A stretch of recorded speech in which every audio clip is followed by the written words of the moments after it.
¿sí? Hombre que, como nadie, nos puede hablar de tantos temas y de tantos temas ligados a la historia del peronismo, pero hemos querido molestarlo hoy, en este 17 de octubre, porque nos parece que no nos vamos dando cuenta algunos y creemos que la historia la conocen todos y por ahí hablas con, ya no con un chico, hablas con alguien de 30, 35 años y te dice, ¿qué es el 17 de octubre? No tengo ni idea. Hola Miguel, buen día. Buenos días, ¿cómo te va, Gallego? Buen día a la audiencia. Gracias por atenderme, Sí, querido no Miguel. solo del 17, de muchos otros hitos históricos, la verdad que se han dejado de explicar y de enseñar en las escuelas. Por supuesto que el 17 no estaba en la currícula por muchos años, pero bueno, no sé cuál es tu curiosidad. No, Es un día. que le cuentes un poco a la gente aquel movimiento que se genera el 17 de octubre del El general, 45 y que termina poniendo al general en el lugar que le reclamaba el pueblo, ¿no? esto comienza con un movimiento que se llamó el GO, Ujú. Ramírez, Rawson, Perón, Mercante, eh, dan lo que fue un golpe de Estado, hay que decirlo porque pasó, Sí, ¿no? sí, sí, sí, claro. En ese gobierno, el entonces coronel Perón se desempeñaba como secretario de Trabajo y Previsión y vicepresidente de la Nación. Eh, Era raro la vicepresidencia porque no estábamos hablando de una república, con lo cual la función era extraña, pero ocupaba ese cargo. Ujú.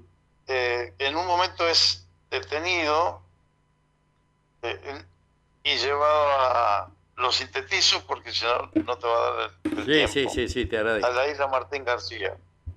Detenido ahí, quedó este, por un tiempo importante, se comunicaba con Eva Perón unos días antes y ya con la idea Perón de retirarse de, de, del, de su cargo y obviamente hacer una vida más tranquila, tal así que le escribe a Evita, compraré una chacra en el Neuquén y nos vamos a vivir ahí.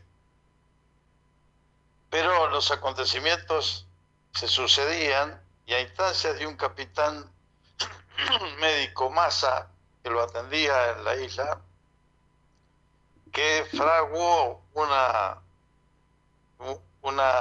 placa radiográfica, es trasladada al Hospital Militar Central. Ujú.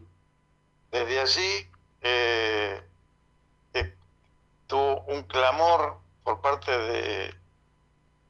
del Mono Farrell, que era el general que estaba a cargo de la presidencia, a raíz de que se venían, se iban agrupando en la plaza poco a poco de distintos lugares industriales trabajadores reclamando por el general Perón, ¿no? Sin duda Caravanas, caravanas desde Ensenada, Berizo, fueron. de todos ¿No? lados, pese a que en un momento se cortó el, el, la pasada por el Riachuelo, que no tenía el puente que tiene ahora, sino el puente que ustedes ven al costado, y que era levadizo, y bueno, la gente pudo pasar como arreglárselas para pasar e ir llegando a la Plaza de Mayo. Lo que quiero decir que este fue un movimiento que lo que hace es poner realmente una bisagra en la historia y colocar a una clase que estaba fuera del país, en lo económicamente hablando, colocarla para que sea partícipe del ascenso social, de los cambios que se venían y además tener un protagonismo muy fuerte dentro de los estadios políticos. Bueno, ese día se va llenando la plaza, llega la noche, creo que era un coronel o general Sosa Molina, ordena cortar las luces de la plaza, o sea que quedó toda oscura, Eso ahí era, ustedes van a ver que Miguel, había eso era antorchas. el 16 de octubre del 45. El 17, Ah, ya el 17.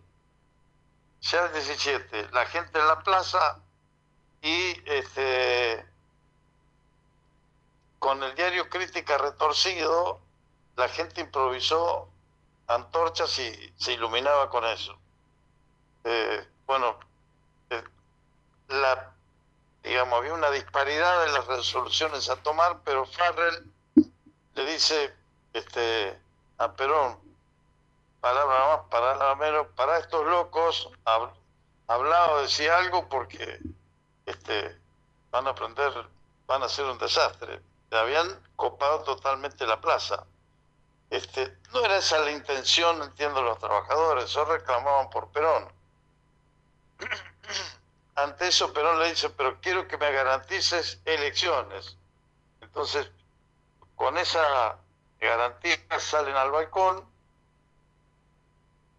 Hay documentos de cuando Perón sale al balcón y Perón mismo dice que él no sabía qué decir, entonces le pide que canten el himno para poder improvisar casi lo que era una arenga, porque Perón tenía más de militar que de político en ese momento. No tenía la, digamos, locuacidad que tuvo después como orador, pero ya político, ¿no es cierto?, conductor.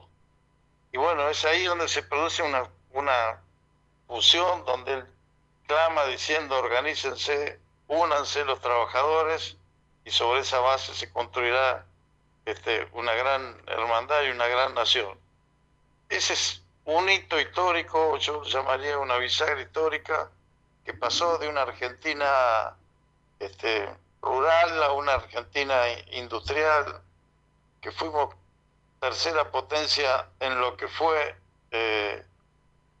armado de aviones, que pudimos fabricar los primeros autos, que se hicieron gasoductos que todavía no se han llegado a empardar y que en el mundo no existían tamañas obras como esas, pero solo se conoce lo que socialmente Perón adjudicó como digamos las convenciones colectivas, la ley de trabajo, las ventajas laborales para el trabajador. Esto colocó a una clase en una posibilidad de ascenso social, que no es solamente un tema económico, sino de ocupar estamentos que le venían vedados al estilo de las castas de la India, donde uno nace en una casta y ahí muere. Si le toca tirar un carrito, porque nació de una familia que tira un carrito, vivirá toda la vida ahí. Y eso es lo que ha pasado con la revolución que genera Perón, y que es muy difícil que termine, porque aunque estén dando,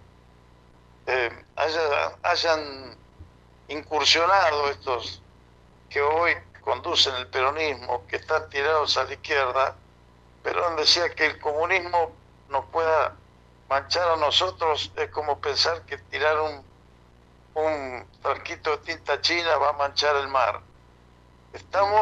El peronismo está en una crisis, pero produjo ese gran cambio social que no se dio en América, donde existe una clase media potenciada, emergente de la clase trabajadora, donde la consigna es armonía capital-trabajo, no lucha de clase, como pretende el socialismo. Y un capitalismo humanizado coloca al hombre en el centro de la comunidad como un ser espiritualmente respetado, porque contempla o incorpora toda la doctrina social de la Iglesia que se había venido dando con las distintas encíclicas papales desde 1890, con la Rerum Novarum, 40º año, Pro Populorum Progression y Mater Magistra. Todo eso forma la doctrina justicialista que por diferenciarla de un socialismo al estilo europeo, comunista o la izquierda tradicional, un médico amigo de Perón le sugiere ponerle justicialismo por la base de la justicia social. Miguel, Fundamentalmente, sí, no, excelente síntesis la que nos estás haciendo, naturalmente que con este tema podrías estar horas. Te pido por ahí que sí, nos trato de resumas. hablar rápido y pensar que el 17 no fue solo el 17, sino que fue levantar una barrera que también produjo algunos abusos, por lo cual nos adjudican la inflación y otros males de la Argentina. Pero lo cierto es que eso se produce porque una andanada de gente que nunca había visto un par de zapatos, un saco, una camisa, pudo comprarlos. Y no existía una estructura en el país para aportar a tanta cantidad de gente lo que podía comprar. Y todos sabemos que cuando la demanda supera la producción, empieza a aparecer la inflación. Y a esto el general Perón decía, no son abusos, es propio de que lo que pasa cuando una tropa asedia una fortaleza es muy difícil imponer el orden cuando la toma. Es decir, era muy difícil decirle a la gente que ahorre. Y eso fue alguno de los males. Pero sin duda, la gente ya supo lo que le pertenecía, que podía ocupar un lugar distinto y que ahora iba a ser parte de del PBI, porque todos hablan de que tenía el PBI más alto, pero lo cierto es que estaba concentrado en muy pocas familias de la Argentina. El resto vivía como podía. Te escucho. Bueno, Miguel, no, me he quedado sin tiempo, tengo todavía, si no, ni siquiera voy a poder dedicarle un tema a las madres, que es el día del domingo y sé que con eso me vas a entender. Pero no queríamos pasar este 17 de octubre sin tener una síntesis tan ajustada, tan clara como la que vos nos has dado, sobre todo para aquellos que por allí, más jóvenes, no tenían precisiones de esto. La idea era esa, saber por qué existe un 17 de octubre y un origen del justicialismo. Naturalmente, te queda mucha tela para cortar, pero la seguiremos en otro momento para hablar de otros aspectos del justicialismo que tanto te gusta y tanto conoces, Miguel. Con muchísimo gusto. Sí. Un saludo a toda la audiencia. Y bueno, esperen, a veces pido disculpas por la vehemencia, pero es propio de querer afirmar un hecho histórico para que quienes no lo han podido percibir aún o leer en los libros, lo sientan emocionalmente también, ¿no? Lo que significó para esa gente que estaba oprimida o que no tenía lo elemental que era el ropaje para el diario vivir, poderse incorporar a una sociedad con un sistema capitalista moderado o acordado como el que había hecho, como el que formó Perón. Miguel, abrazo grande, cuídate. Abrazo. El doctor Miguel Otegui en este 17 de octubre